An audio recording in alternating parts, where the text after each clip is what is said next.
Selamat malam saudara yang dikasihi Tuhan. Mengantar Anda menuju keperaduan malam.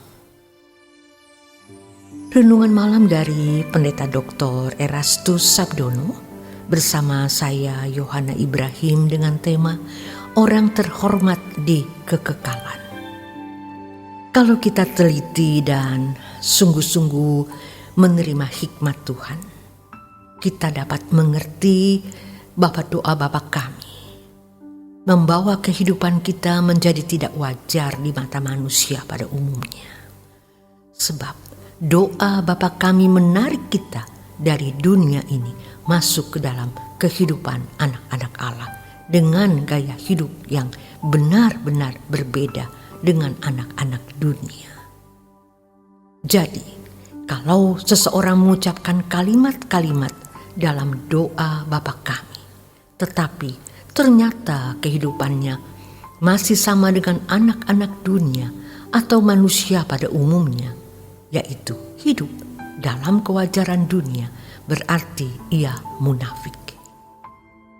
Tentu di dalam kesabarannya, Allah sebagai Bapa menerima orang-orang Kristen yang masih kanak-kanak tersebut yang mengucapkan kalimat doa Bapa kami, hanya sekedar mengucapkannya saja, tanpa menyelenggarakan hidup sesuai dengan kebenaran yang termuat di dalamnya.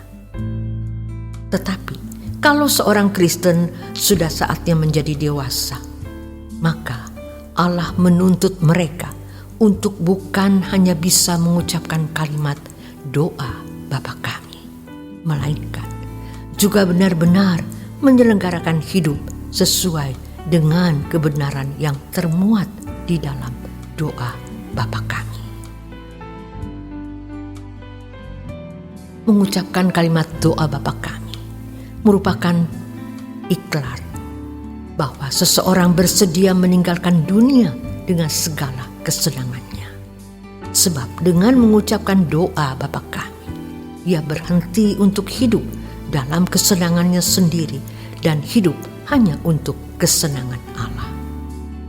Dengan mengucapkan kalimat doa Bapa kami, berarti seseorang bersedia meninggalkan percintaan dunia. Meninggalkan percintaan dunia artinya bersedia untuk tidak memiliki kebahagiaan dari dunia dan menjadikan Allah sebagai satu-satunya kebahagiaan.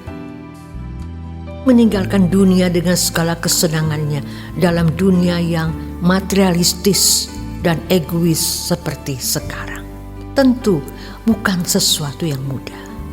Harus melalui perjuangan yang berat, yaitu menyangkal diri.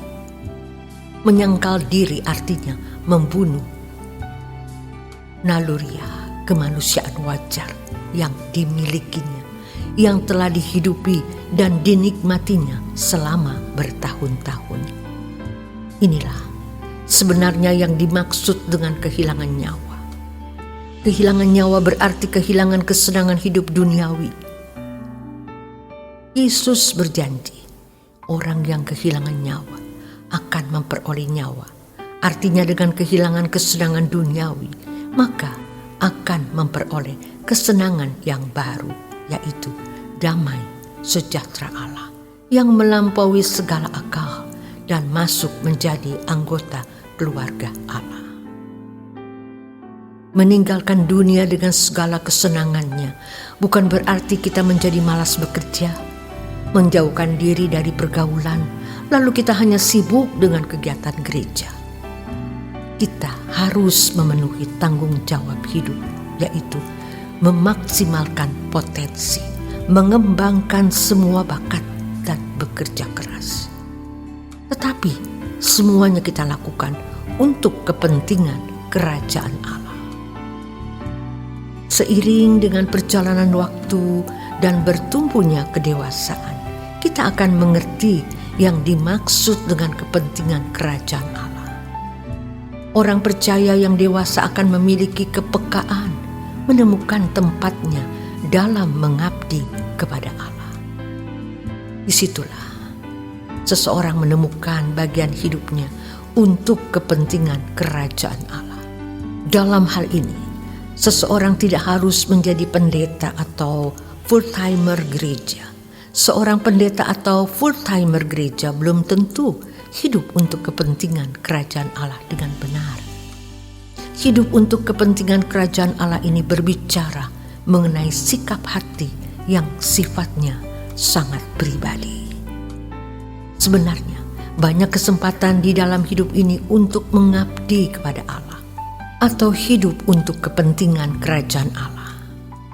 Sayang sekali, banyak orang tidak menemukannya sebab ia tidak dewasa rohani dan tidak memiliki kepekaan terhadap kehendak Allah, sehingga tidak mampu menjadi anggur yang tercurah dan roti yang terpecah. Orang-orang seperti ini suatu hari nanti akan sangat menyesal, yaitu ketika ada pengadilan Tuhan dan harus mempertanggungjawabkan hidupnya di hadapan Allah. Tuhan memberi hidup kepada kita agar kita mempersembahkan hidup kita untuk Dia. Kalau seseorang tidak mempersembahkan hidupnya bagi kepentingan kerajaan Allah, maka ia menjadi sampah abadi yang akan dibuang ke dalam lautan api.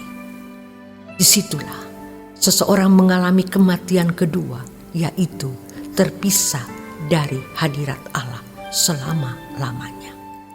Wahyu 20 ayat 14 sampai yang ke-15. Sejatinya inilah kehidupan yang indah dan bernilai, yaitu ketika seseorang mempersembahkan hidupnya bagi kepentingan kerajaan Allah.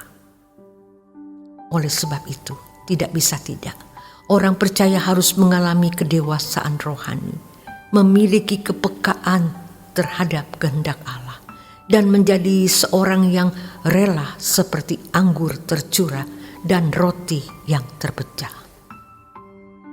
Harus diingat, ketika kita mengorbankan diri, sebenarnya kita sedang memperkaya diri kita di kekekalan. Jadi, semakin seseorang kehilangan segala sesuatu bagi kepentingan kerajaan Allah di bumi ini, ia semakin kaya di dalam kerajaan Allah nanti. Itulah sebabnya firman Allah mengatakan, berbahagialah orang-orang mati yang mati dalam Tuhan sejak sekarang ini. Sungguh, kata Roh, supaya mereka boleh beristirahat dari jerih lelah mereka, karena segala perbuatan mereka menyertai mereka.